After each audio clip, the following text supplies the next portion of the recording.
ये जो मोबाइल है सबके पास है। छोटा है गले में टांगे हुए, बड़ा है गले में। गाड़ी से उतर रहा तो मोबाइल है, रिक्शा चला रहा तो मोबाइल है। धन्य है कलयुग महाराज की चाल, सबके पास, घर घर कई, एक एक के पास कई, फुर्सत नहीं देगा वो, क्योंकि कलयुग में बहुत कम समय में भगवत प्राप्ति करने का प्रताप है। जो शास्त्र सम्मत जीवन और भगवान नाम निरंतर तो बहुत कम समय में, जो 10-10 हजार वर्ष तक हाथ उठाए दाहिने पैर के अंगूठे के बल खड़े मंत्र जप करते, 24 घंटे नाम जप से वो प्राप्त हो जाता है। 10,000 वर्ष वो 24 घंटे कलयुग में, पर 24 घंटे क्या 24 सेकंड भी का फुर्सत तुम्हें नहीं देगा वो। कुन जा रहे हैं साधु समागम करने, संत दर्शन करने, घंटी बज रही है। ऐसी घंटी बजती है प्रभु से विमुख करती रहती। ए आवश्यक हो तभी स्विच ऑन करो, नहीं मानते हैं आज की व्यवस्था में उसकी जरूरत है। वो गैस सिलेंडर लाना है तो आपका मोबाइल, कई बहुत सी ऐसी, आजकल तो पैसे का भी वो हो गया है, लेन देन उसी से। ठीक है, युग के अनुसार दिनचर्या में उसका अस्तित्व आ गया है, पर आप ये ध्यान रखिए हर समय उसका स्विच ऑफ रहे। आपको बात करनी है तो खोलिए, नहीं किसी का फोन आए अपने को जरूरत नहीं। बोले कोई समस्या हो गई, कोई ऐसा तो आप समस्याओं का समाधान करने वाले हरि का आश्रय लिए हैं, इसलिए आपको ज्यादा चिंता नहीं करनी। या तो फिर वो कोई मोड़ कहते हैं कौन सा, हाँ ऐसे उसमें कि भाई कभी ऐसा, अब हर समय कुंड कुंड कर रहा है, आपका चिंतन जा रहा है। पहली सबसे बड़ी हानि तो ये कि हम अंतर्मुख हो ही नहीं पाते। आप बाथरूम जाके बाहर निकलिए तो पहले लगे किसी को मैसेज तो नहीं आया, किसी और कंपनी का था। हमारा चिंतन बार बार चिंतन, समझो परमार्थ मार्ग के बार बार चिंतन। ऐसे घर परिवार वालों से दूर है लेकिन मोबाइल से नजदीक है और बढ़िया है, नहीं और क्या है, और क्या है, राधे राधे तुम बोलो राधे राधे हम बोले, घंटों चिपके रहते हैं। ऐसे बात करने में तो नाम जप हो सकता है, लेकिन ऐसे बात करने में नाम जप नहीं होता, क्योंकि श्रवणेंद्री पूरी वहीं लगेगी और मानसिक उत्तर देने के लिए हमारा सब प्रोग्राम अंदर चल रहा है। अब ये बोलना है, अब ये बोलना है, पूरा का पूरा साधन चौपट करने का बहुत बढ़िया व्यवस्था है। अच्छा अब मन नहीं लग रहा, गेम है उसमें, और मन नहीं लग रहा तो संसार है उसमें, जो चाहो सर्च कर लो, जो चाहो। अब कई हमने ऐसे नई अवस्था वालों की जब छानबीन की तो उन्होंने स्वीकार किया कि हम मोबाइल में गंदे दृश्य देखते हैं, कसम खवा के, डांट फटकार के। अब आप सोचो, जिन बातों का चिंतन सर्वनाश कर सकता है, भगवान आदेश कर रहे हैं, उन बातों को आप दृश्य में देख रहे हैं। अब आपका क्या होगा? गाढ़ चिंतन, बस यही लगेगा कि जीवन का परम लाभ यही है जो दृश्य देख रहे हैं। मान जाइए, ऐसी भूल कदापि मत करना। वृंदावन में बैठे हो, जिनसे गलती हुई वो भगवान सर्वसामर्थ्यशाली है, मिटा देंगे। आज जो भी हमारी बात सुन रहे हैं, कभी अपने मोबाइल में गंदा दृश्य नहीं देखेंगे, ये नियम लें। नियम का तात्पर्य होता शपथ पूर्वक उस बात को स्वीकार करना। ध्यान दीजिए, वृंदावन में हो, अगर नियम ले रहे हो और आप देखोगे तो बहुत बुरी दशा होगी आपकी, क्योंकि वो मार्ग ही बुरी दशा का है। एक नियम लो, मोबाइल से कोई भी शास्त्र विरुद्ध गंदा दृश्य हम नहीं देखेंगे। ले लिया? ध्यान दीजिए, सब बच्चा बच्ची, संत और गृहस्थ सब श्री जी को साक्षी करके वृंदावन धाम में ये नियम लो कि हम व्यभिचार संबंधी, गंदे आचरण संबंधी, भगवत विमुख करने वाले दृश्य बातें हम नहीं देखेंगे। ले लिया? अंदर से देख लो, क्योंकि पकड़े जाओगे। एक दृष्टि में ही तुम्हारा एक्सरा हो जाएगा कि तुम कहां हो। सर्व सामर्थ्यशाली प्रभु है। अगर फिर चूक करोगे तो तुम्हें कोई नहीं बचा पाएगा, क्योंकि धाम मां की तरह करुणा रखता है और श्री जी अपार वात्सल्य समुद्र है। इनको साक्षी करने के बाद यदि गलत कदम किया तो आप समझ लीजिएगा कभी दृश्य बनते। ये बहुत ही घातक, बहुत ही नाशकारी बात है, आप लोगों को समझ में नहीं आ रहा। अरे जब शास्त्र आज्ञा करता है कि कोई पक्षी अगर मैथुन धर्म से युक्त हो, एक बार दृष्टि चली जाए तो प्रणाम करके दोबारा दृष्टि मत डालना। जब मछली में कोई अंग प्रत्यंग नहीं दिखाई देते और उनकी क्रीड़ा को देखकर महर्षि सौभरी पतित हो गए, तो आप ऐसे दृश्यों को देखकर कहां पहुंच जाएंगे। और ये मन तो चाहता ही है कि हम इसको अपने अधीन रखें, इसलिए छुप करके एकांत कमरे में आपके पास है, सिटकनी लगाई, बंद कर दिया और आप देख रहे हैं। तो आप क्या कर रहे हैं जान रहे हो? ऐसी बुरी स्थिति को प्राप्त हो रहे हैं जिसका कहीं कोई उपाय नहीं है, क्योंकि बुद्धि नाशात, अब आपका सर्वनाश हो जाएगा। ये जो कुछ उपासक आपको दिखाई दिए बिना किसी कारण के भागते हुए, उसका कारण ये होता है उनका हृदय ही उनको बर्दाश्त नहीं करने देता। ये समुदाय उनको लगता है भागो, भागना पड़ेगा, क्योंकि अंदर बैठा हुआ जो सर्वात्म प्रभु है, जब तुम गलत चलोगे तो वो गलत मार्ग दिखा देगा। समझ, जब कोई चोरी करने चलता है तो अंदर से वो रास्ता दिखा देता है, ये यहां से छलांग लगाओ, ऐसे चलो, क्योंकि सारे खेल उसी के हैं, सारे खेल उसी के हैं। अनंत ब्रह्मांडों में अनंत माया की दौड़ चल रही, तुम प्रभु के त्रिगुणातीत मार्ग के पथिक हो तो शास्त्र और गुरु रूप से वो प्रेरणा कर रहे हैं। नहीं तो जो कुबुद्धि है वो कहां से आई है?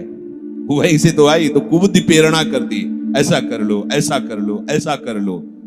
कुबुद्धि के अंतर्गत मत जाना, नहीं तो जैसा नाश कुबुद्धि से होता है, ऐसे जहर चला गया, एक शरीर नष्ट हो गया, दूसरा मिल जाएगा। लेकिन कुबुद्धि में विषय जहर फैल गया, ये हजारों जन्म तक जाएगा, ये संस्कार बनते चले जाएंगे। देखना लोग, अभी तक पिंड छूटा है क्या?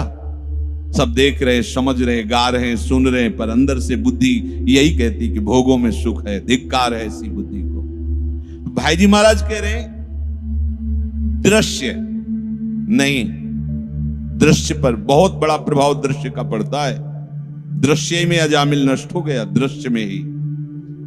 साहित्य, कोई भी जैसे उपासना मार्ग के प्रतीक है, पेपर ये ऐसे इधर उधर के, कैसे कैसे तुम पढ़ते हो, कैसे अच्छा लगता है, क्या जानकारी लेनी?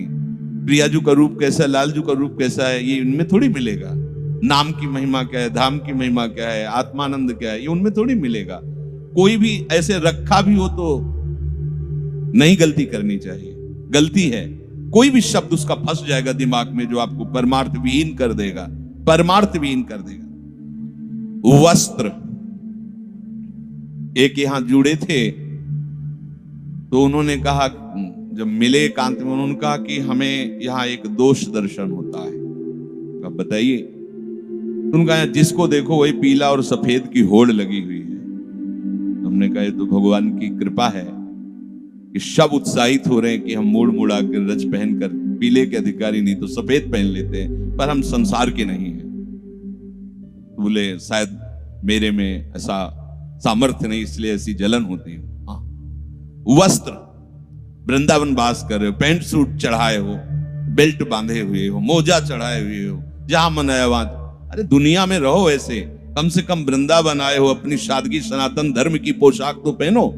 ये सात्विक पोशाक है, सफेद अचला, सफेद बनियान, सफेद कुर्ता, सफेद अंगोछा, ये भागवती मार्ग में चलने वालों के लिए बहुत आवश्यक है। आप वृंदावन धाम आए हो, देखो ना, और इस वैसे झुको तो नीचे का पैंट नीचे सरक रहा है, ऊपर की बनियान ऊपर सरक रही, क्या है? न ठीक से बैठ सकते हो, न झुक सकते हो। ये जो मनमानी चिंतन करने वाले, मनमानी आचरण करने वाले लोग हैं, आते तो हैं परमार्थ के लिए, लेकिन गुरु बन के आते हैं। हमारी बात चलनी चाहिए। अरे पागल हो तुम? नहीं, वस्त्र से क्या होता है? यहां लिखा है वस्त्र होता है, उसका प्रभाव होता है, वस्त्र का प्रभाव होता है। और आहार, खान पान, बहुत खान पान सावधान। और बिहार, घूमने जा रहे हैं, बहुत सावधान। जब विहार कर रहे हो तो साथ में वृंदावन बिहारी बिहारिणी जो हुए हैं ऐसा अनुभव करो, क्योंकि अकेले नहीं चलते अपने लोग, प्रिया प्रीतम के साथ चलते हैं, संग उनके संग। ये लता कितनी सुंदर है, इसके नीचे प्रियालाल बैठकर बात करेंगे। हाँ, ये कितना सुंदर झुका हुआ तमाल है, यहाँ प्रिया प्रीतम अमुक खेल खेलेंगे। हाँ ऐसा। और यमुना जी का, अच्छा यहाँ प्रिया प्रीतम ऐसे दौड़ दौड़ के खेल, यहाँ रास कर हर समय। अकेले बिहार में मत जाना। अगर अकेले जाने वाले का लक्षण कैसा आदमी है, दुष्ट है, ऐसा, ये अच्छा है, ये बहुत यार सुंदर है, बस आप अगर उसका भोग कर रहे हैं राग द्वेष का तो आप फंस जाएंगे। साथ में प्रिया प्रीतम को रखो। ये सभी कुसंग हैं और त्याज्य हैं, इनसे राक्षसी वृत्ति का व्यवहार होता है। इनसे जिस प्राणी के, जिस पदार्थ के, जिस दृश्य के, जिस साहित्य के, जिस वस्त्र के, जिस आहार और विहार के प्रभाव से हमारा भजन छूटे, हमारे प्रिया प्रीतम का चिंतन छूटे, पवित्रता छूटे, सादगी, शास्त्र के अनुसार आचरण, धर्म के अनुसार आचरण छूटे, ऐसे किसी भी प्राणी, पदार्थ, वस्तु, साहित्य, दृश्य, आहार विहार का सेवन उपासक को नहीं करना चाहिए। तभी वो अपने चिंतन को बचा सकता है। अगर चिंतन बिगड़ा तो क्रिया हो ना हो, अंतःकरण तो वैसे ही मलिन हो गया। अब कह रहे हैं कि जब आप ऐसा नहीं करोगे तो आपकी बुद्धि विवेकवती होगी। बुद्धि विवेकवती हो जिससे ऐसा हो सात्विक सत्संग, मन इंद्रिय संयत हूं, उन पर चढ़े पवित्र प्रेम का रंग, संयम नियम धर्म सम्मत हो, मन की वृत्ति भगवदाकार, सर्वभूत हित जीवन जिससे बने शांति सुख का आगार। ऐसे संतों का संग करो, ऐसे शास्त्रों का स्वाध्याय करो, ऐसे दृश्यों को देखो, ऐसा आहार करो, ऐसे वस्त्र पहनो, ऐसे भाव से विहरण करो कि तुम्हारा मन प्रतिपल धर्मयुक्त होकर प्रेम रंग में रंगे, भजन का उत्साह बढ़े। देखो ना, ये चमकीले धमकीले इधर उधर कटिंग के कपड़े पहन करके शरीर राग देखो कैसा बलवान होता है। सर्दी है, रोम रोम खड़ा कांप रहा, पर वो अंग प्रदर्शन करना है, इसलिए ये यहां से ऐसे वस्त्र। ये मत समझो कि वस्त्रों का प्रभाव नहीं होता, बहुत बड़ा प्रभाव होता है वस्त्रों का। सावधान, सात्विक वस्त्र पहनो। भाई जी ने, जिन्होंने उपदेश किया है, अपनी पत्नी अपने परिवार के साथ कपड़ों की होली लगवाई थी घर में। विदेशी जो भी ये सब महंगे में सात्विक वस्त्र सब आग लगाओ, साड़ी वस्त्र सब ऐसे एकत्रित करवा के आग लगाओ। नहीं, सात्विक। तब गृहस्थ रहते हुए भी परमहंसों के द्वारा आदरणीय हुए। दिखाई देता था गृहस्थ धर्म में आचरण करते हुए भाई जी, लेकिन स्थिति जो महापुरुष जानते थे वो मन से झुकते थे भाई जी के चरणों में। ये मत समझो कि वस्त्र का प्रभाव नहीं पड़ता, ये बिल्कुल किसी की भी मत मानना, उसका बहुत बड़ा प्रभाव होता है। वस्त्र का प्रभाव होता है, नहीं होता? वस्त्र का प्रभाव होता है, तभी तो फिर जो वीतराग परमहंसों के मार्ग में एकांत से, वैसे भी रति खत्म हो जाएगी। जहां इधर मति चलेगी तो जैसे विषयी ये नहीं धारण कर सकता, ऐसे नहीं रह सकता जैसे आप लोग। हमसे नहीं होगा, बोल देगा बाबा जी, ये तो भी बोल देगा, हमसे नहीं होगा, ये मुंह में रज लगाना ये सब ऐसे नहीं होगा हमसे। शरीर राग है, क्योंकि गाल चिकने दिखाई देनी चाहिए, मुख में आकर्षण वो दिखाई देना चाहिए। तो ऐसे वस्त्र सेटिंग पेटिंग, बाबा जी भी तो ऐसी सेटिंग के नहीं। हम शरीर राग को मिटियामेट करने आए हैं परमार्थ में। उचित वस्त्र धारण करने, रजोगुण का नाश करना, प्रिया प्रीतम के प्रेम मार्ग में बढ़ने का संकेत है। बुरा लगेगा जो शरीर रागी है, पर अभी का बुरा आपको अमृत पान करने योग्य बना देगा। अगर आप अभी बात नहीं समझोगे तो बुरा ही बुरा है। न जाने कितने कल्पों से हम यही सब करते चले आ रहे। कभी तो राजा भी बने होंगे, ऐसा नहीं, कभी तो देवताओं का भी भोग भोगा होगा। जब से सृष्टि हुई तब से चल रहे तो सब हुआ होगा। क्या हाथ लगा? कुछ नहीं। अब संभाल लीजिए, जिससे हमारा विवेक बढ़े ऐसा संग करना चाहिए। ये जो रहनी है वृंदावन की, जैसे एक बार सबसे कहा था कि वृंदावन वासियों, चाहे गृहस्थ हो चाहे विरक्त हो, रज के पात्र में पाओ, अमनिया कर लो, अच्छे पवित्र पात्रों में श्री जी को भोग लगाओ, अपने लिए रज के पात्र रख लो। और रज का पात्र बदलने की जरूरत नहीं है। वृंदावन की रज ऐसे चिकनाट हटाने के लिए वो ऐसे धो के बस ऐसे रख दिया, फिर दूसरे वो महाप्रसाद स्वरूप। दूसरी बात, अगर शरीर स्वस्थ है तो भूमि सेवन करो।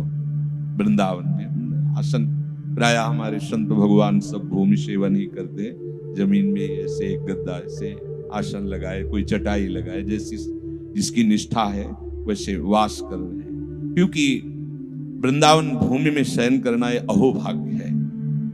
ये प्रिया प्रीतम का निज महल है। और सात्विक वस्त्र धारण करो। और हमारा सुनना, बोलना, देखना ये गुरु सम्मत होना चाहिए। देखना, सुनना, बोलना, बहुत से अपराध हमारे इसमें बनते हैं। अगर आप शास्त्र सम्मत देखोगे, शास्त्र सम्मत बोलोगे, शास्त्र सम्मत सुनोगे, तो बहुत जल्दी परमार्थ में, प्रेम मार्ग में आप अग्रसर होगे। संयम नियम धर्म सम्मत हो। आप जो भी संयम नियम, मनमानी कोई भी नियम भी नहीं होना चाहिए, गुरु आज्ञा के अंतर्गत होना चाहिए। आज मन में आया हम ऐसा कर लिया, कल मन में आया वैसा कर लिया, हमारा नियम चल। तुम्हारा क्या नियम? जो मार्ग में, उपासना मार्ग में जो नियम दिए जाए गुरुजनों के द्वारा, शास्त्र के सम्मत, उनका आचरण करना चाहिए। अब हम तो खाली होके आपके पास आए हैं, आप आज्ञा करो, मैं कैसे अपना जीवन भगवत प्राप्ति के लिए निर्वाह करूं, कैसे चलूं। वो साधक इस मार्ग। आज हमारा मन है ऐसा, आज कल हमारा मन, हमारी कुछ भी मनमानी नहीं होनी चाहिए। अगर आप वास्तविक परमार्थ के पथिक हो तो आपका पूरा जीवन गुरु आज्ञा में होना चाहिए। एक मिनट भी मनमानी नहीं हो, वो भले साधना क्यों ना हो, जो एक मिनट भी मनमानी है वो तुम्हें गिरा देगी। देख लेना, देख लेना, ये बहुत सुलझी समझी हुई बात। और गुरु आज्ञा में भले तुम्हें लग रहा है कि व्यवहार की क्रियाएं, लेकिन वो आपको चढ़ा देंगी परमार्थ की ऊंचाई पर। क्योंकि मोक्ष मूलम गुरु कृपा और मंत्र मूलम गुरु वाक्यम। जो गुरु वाक्य पे चलता है उसका हर कार्य मंत्रमय होता है, और जो गुरु वाक्य पर चलता है तो उस पर गुरु कृपा बरसती है। गुरु कृपा ही इस माया बंधन से मुक्ति दिलाती है। मोक्ष मूलम गुरु